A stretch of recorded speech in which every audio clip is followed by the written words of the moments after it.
guys have been riffing out and starting to create some things on your own at this point, because we are going to give you in this video 2 more things that you can do to change up the tone of what you're playing without actually changing your left hand. Now the first thing is very simple. Instead of playing everything downpicked,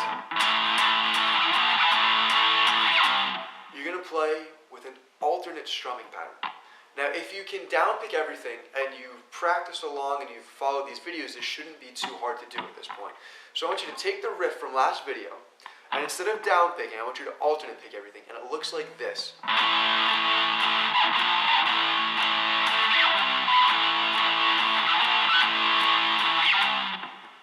Shouldn't be too difficult. Once you have your fingers being able to move the right way and you're hitting each note, down strumming to alternate strumming shouldn't be too much of a difficult task. So I'm not going to spend too much time on that, but that's something that you can throw into your arsenal to start to change up what you know. What I am going to talk about mostly on this lesson is what's called palm muting. Now palm muting is when you take your palm and you mute the strings just a little bit to stop them from ringing out and to give them a bit of a heavier sound. So the difference between playing open and palm muting is this.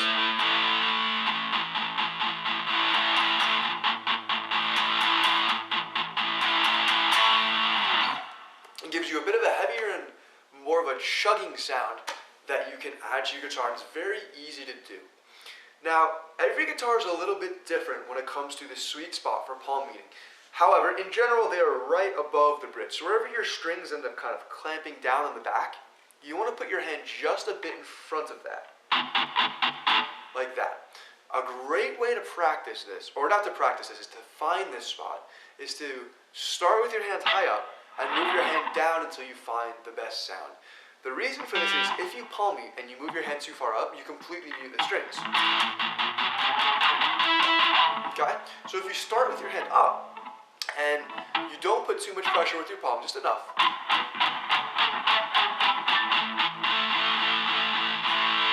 You can start to work back and find the sweet spot on your guitar to mute. Okay? Now, one thing that I do want to say with this is you don't want to be putting an incredible amount of pressure, because you'll mute your strings too much and they sound clipped.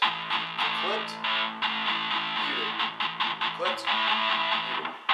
So make sure that you're not putting enough pressure as to clip the strings, but simply just to kind of mute them. What I want you to do after this is I want you to practice doing everything muted. So to start out, rest your palm where your sweet spot is and go back to the original riff and down pick everything with your muted form. Sorry.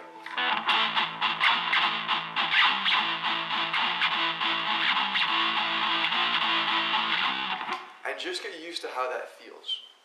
Once you're done with that, I want you to practice this, being able to change between muting, palm muting, and down strumming. And you'll get something that sounds a bit more like this.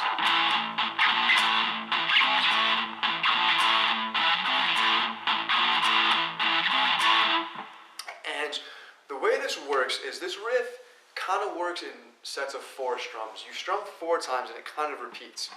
1, 2, 3, 4, repeat, 2, 3, 4, repeat, 2, 3, as it goes on. So what you're going to do is you're going to palm mute strokes 2 and 3. So you hit the first one open, and this is the same riff that we've gone over in the last 2 videos. Open, open, open, open, open.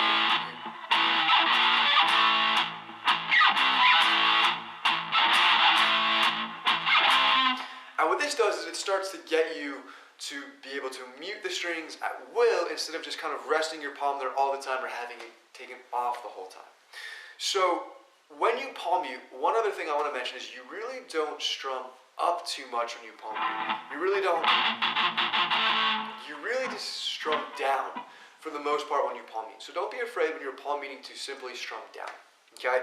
And that's why, as I mentioned a few videos ago, it's not necessarily bad to learn to always downpick. It's bad to only be able to downpick, but it's not bad to learn to simply downpick. Okay?